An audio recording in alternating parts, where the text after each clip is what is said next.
Sobre este convenio, el próximo canciller Marcelo Ebrard aseguró que el acuerdo genera una oportunidad de modernización y diversificación del sector productivo. Además, a la industria manufacturera mexicana le permite mantener su acceso al mercado más grande del mundo. Escuchemos. La culminación de este proceso de renegociación propicia certidumbre en los mercados financieros e inversión y creación de empleos en nuestro país. El gobierno electo refrenda el compromiso de promover el crecimiento económico y mantener la estabilidad para mejorar las condiciones de vida de todos los mexicanos.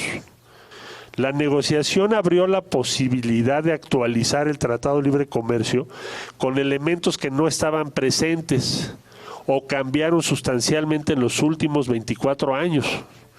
México necesita transitar a un modelo de competitividad basado en capital humano e implementación de tecnología de punta.